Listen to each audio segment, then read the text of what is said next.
너무 재미난 건 관객들이 관람자들이 와서 행복하다고 얘기를 하세요. 그리고 전시를 보고 그렇게 수없이 많은 전시를 했는데 제가 개인전만 23번을 했는데요. 개인전 작품을 보고 아름다워요, 행복해요라는 말을 이렇게 많이 하는 경우를 제가 처음 봤어요.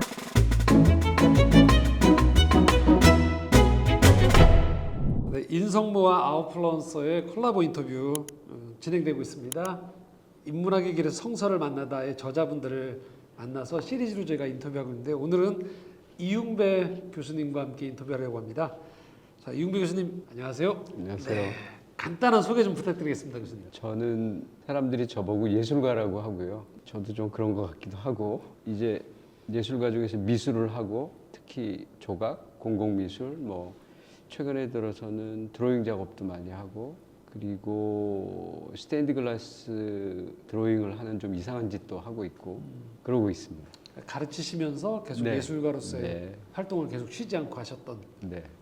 이력을 저도 알고 있습니다. 자, 교수님 책에 보면 이렇게 표현하셨어요. 전문적인 예술가의 길을 가려던 나는 교회 안에서 겪는 어려움이 많았다라고 하셨거든요. 네. 그 이야기 좀 듣고 싶은데 교수님. 제가 서울예고를 나왔어요. 사실 이런 어려움을 겪기 시작한 게 언제 때부터냐면 고등학교 때부터예요.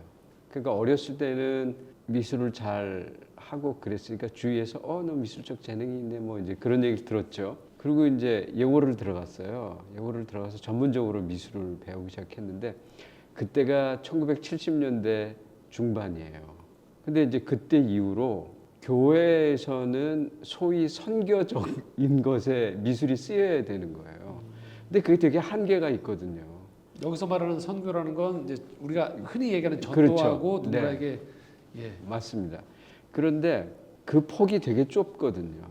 네, 뭐 포스터 만들고 교회 장식하고. 근데 어렸을 적엔 그게 그렇게 이상하지 않았지만 이제 성장을 자꾸만 하면서 현대 미술은 뭔가 새로운 걸 계속하고 또 때로는 도발적이기도 하고 사회적인 메시지를 굉장히 많이 담고 그러는데 사실 교회 안에서 이걸 가르쳐 주질 않더라고요. 한마디로 말하면 예술 자체가 아니고 예술을 너무 도구화시킨 것들에 대한 그렇죠. 걸 느끼신 거죠. 교회 안에 예술가가 머무르기 참 쉽지 않아요. 그러니까 그거를 아주 어렸을 적부터 계속해서 그런 고민을 하게 되고 그럼 어떻게 하는 게 신앙을 가진 사람으로서 예술을 전공을 하고 또 쉽게 얘기해서 예술로 먹고 살아야 되는데 참 이런 고민들이 굉장히 많았죠.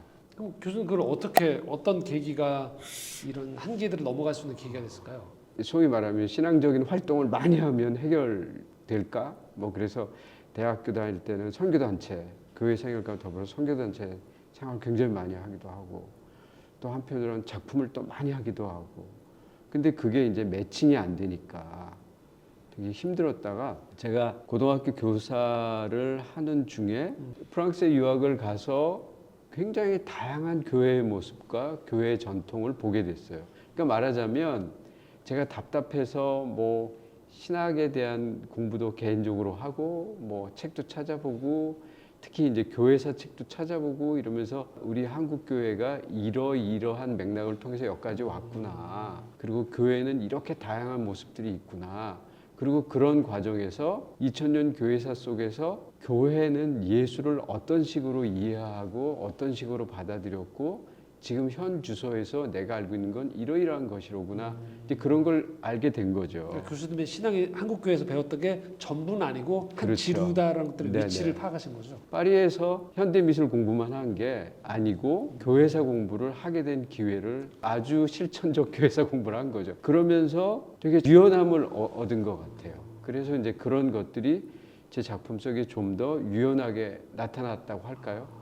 그러면서 교수님의 작품들을 쭉 보면 고통에 대한 얘기가 상당히 많은 걸로 알고 있거든요. 교수님. 네. 사실 이제 그 고통에 대한 얘기는 네. 교회에서 성장하면서 그리스도의 고난 이런 부분 그리고 이제 무엇보다도 제가 대학 생활을 하게 된 그 70년대 말 80년대 초반 그때가 한국 사회가 민주화 과정을 이렇게 거치면서 극도로 고통스러운 시간들을 보낸 거거든요. 제가 학교 다닐 때 그 학교 안에 어떤 날은 전경이 4,000명이 학교 안에 들어온 적이 있었어요. 관악 캠퍼스 안에. 그러니까 그런 걸 보고 이제 이 학교를 다니면서 굉장히 많은 어려움들을 보게 된 거죠. 뭐 참 쉽지 않았던 것 같아요. 그 시절이. 그러면서 그 제 작품 속에 아프고 힘든 얘기들이 되게 많이 나오는데 그 중에 이제 또 하나가 저희 어머니와 아버지의 삶이에요. 왜 그러냐면 아버지께서 그리고 저희 어머니께서 이 두 분이 저희 아버지는 한국 전쟁, 그러니까 6.25가 일어나기 직전에 남쪽에서 사셨고요. 저희 어머니는 북쪽에서 사셨어요. 근데 전쟁이 끝나고 38선이 휴전선이 되면서 저희 아버지 고향은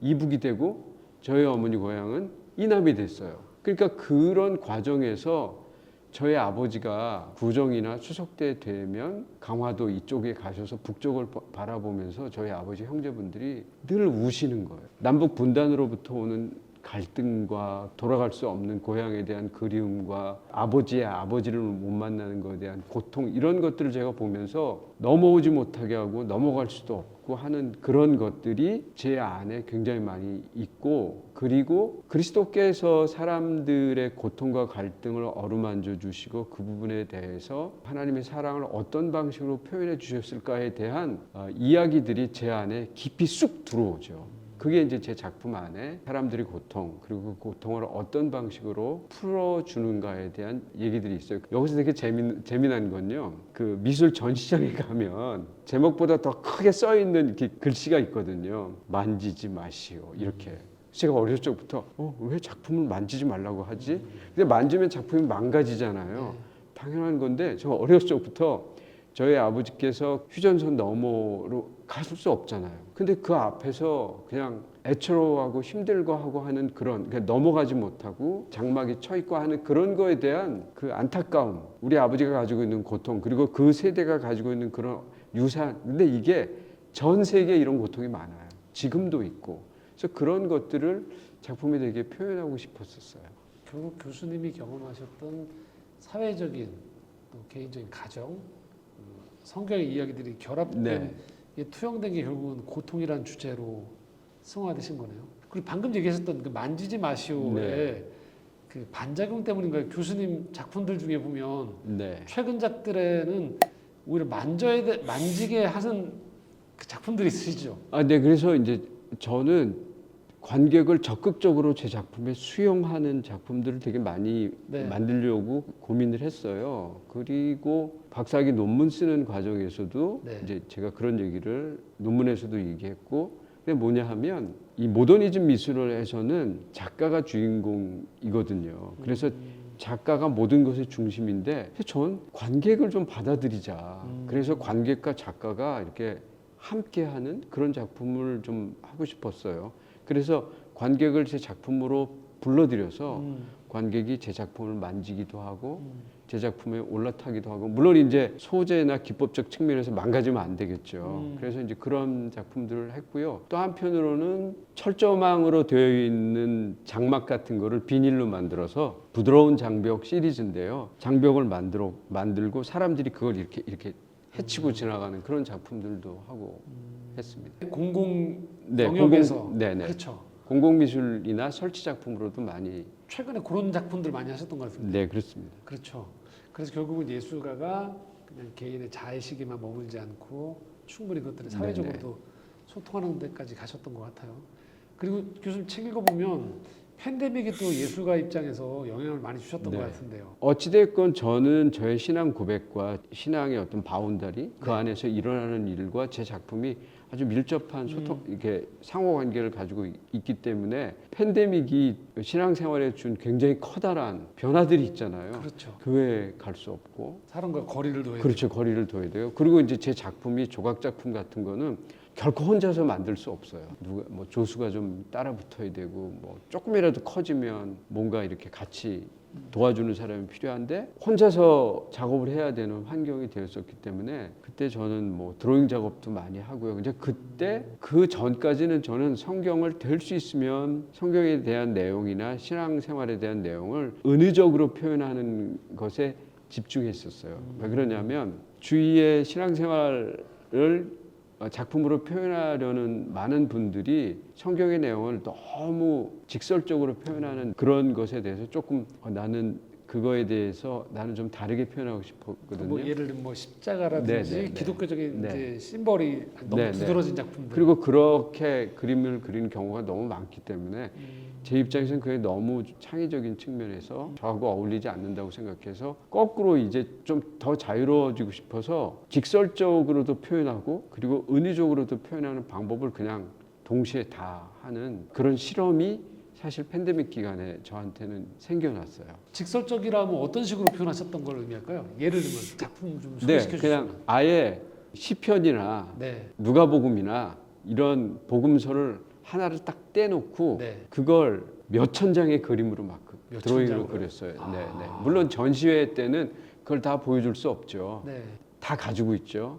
전시라는 건 나 혼자 하는 게 아니고 갤러리하고 이제 의논이 돼야 되고 그리고 정해져 있는 공간에 정해져 있는 시간에 보여줘야 하기 때문에 그걸 이제 일부만 보여주죠. 그래서 뭐 시편 사색이라는 전시도 했었고 그다음에 뭐 누가복음이나 뭐 이런 거에 대한 전시를 한 적도 있었고요. 이제 그게 되게 직설적 방법이죠. 그러면 은유적인 방법으로 하거나 팬데믹을 겪으면서 이렇게 맘 놓고 숨 쉬고 꽃 한 송이 맘대로 보는 게 이게 자연스러운 게 아니었구나. 이거 안에 굉장한 의미가 있고 이거 안에 충분한 하나님의 은혜가 이 안에 다 있었는데 내가 문자적으로 너무 이걸 받아들였구나. 우리가 그런 거 저만이 아니고 많은 분들이 팬데믹 기간에 느꼈을 거라고 생각하거든요. 그래서 이제 그 다음에는 작품을 할 때 조금 더 내 일상생활에서 느낄 수 있는 것들 그런 것들을 작품이 많이 표현하고 있어요. 그런 것들이 이제 가평에 가셨을 때는 또 네, 가평의 네. 환경들이 또 작품에 들어오는 거고. 그렇습니다. 그럼 주변 분들은 그런 교수님의 작품 세계의 변화에 대해서 뭐라고 얘기하세요? 근데 재미난 거는요. 네. 굉장히 나름대로 내 신앙 고백을 막 열심히 이렇게 굉장히 강하게 집어넣었을 때보다 네. 자연스럽고 부드러운 삶의 요소들 전원 생활하면서 야생 고양이랑 같이 생활하는 거 그다음에 산애들에 피는 꽃 뭐 산새들 이런 거를 작업으로 그려서 물론 저는 거의 하나님의 은혜에 대한 은유적 표현이라고 이제 확신하는데 그런 걸 되게 간접적인 방법으로 그려서 표현했는데 너무 재미난 건 관객들이 네. 관람자들이 와서 행복하다고 얘기를 하세요. 그리고 전시를 보고 그렇게 수없이 많은 전시를 했는데 제가 개인전만 23번을 했는데요. 개인전 작품을 보고 아름다워요. 행복해요라는 말을 이렇게 많이 하는 경우를 제가 처음 봤어요. 팬데믹 이후에 일상을 좀 다뤘던 네, 네, 것들을 네. 보시면서요. 그럼 앞으로의 작품에도 좀 영향을 많이 미치겠네요. 그런 것들이. 그럴 것 같습니다. 조금 더 자유롭고 유연하고 그리고 그저 어떤 목적을 가지고 내가 이 작품을 통해서 사람들에게 감동을 줘야지 그런 게 아니고요. 그냥 제 일상에서 제가 자연스럽게 느끼고 누리고 그리고 생각하는 것들을 그냥 부드럽게 표현하는 것이 더 많은 감동을 준다는 사실을 새롭게 깨달았어요. 이게 저는 하나님의 은혜라고 생각하고요. 자, 이제 교수님 저희가 이제 촬영하고 이 영상이 나갈 때쯤 되면 그동안 가르치셨던 네, 국민대학교에서 이제 네. 퇴임 교수가 되셔서 만세. 자유의 몸이 되셔서 더 많은 작품 네. 활동과 네. 또 다른 세계를 펼치실 텐데요. 지나오셨던 삶을 돌아보시면서 아무래도 지금 한국 사회, 한국 교회를 보시면서 여러 생각들이 좀 떠오르실 것 같아요. 그래서 그것들에 대한 좀 이야기를 해주시고 네. 좀 어떤 방향으로 나가면 좋겠다. 이게 공통 질문이거든요. 그 얘기 좀 네. 해주시면 제가 마무리하면 좋겠습니다. 이제 신앙이라는 건 하나님을 신앙하는 거잖아요. 믿을 신의 바라랑 하나님을. 저는 이런 질문을 해야 된다고 생각하는데요. 그러면 하나님의 무엇을 믿는 거냐? 그럼 하나님의 존재성을 믿는 건데 그건 제 생각에는 하나님의 성품을 믿는 거라고 생각해요. 하나님은 어떤 분이냐? 하나님은 어떤 분일까? 근데 저한테 제일 먼저 확 다가오는 것 중에 하나는 창세기에 나오면서 하나님은 뭔가를 만드시는 분이잖아요. 저같이 예술가들, 미술을 하는 사람들은 이 만드는 행위를 통해서 하나님의 성품을 배우고 누군가인가에 대해서 계속 생각하는 것 같아요. 그런데 하나님은 우리가 쉽게 규정할 수 없는 분인 건 확실한 것 같아요. 하나님은 큰 존재이고 그렇기 때문에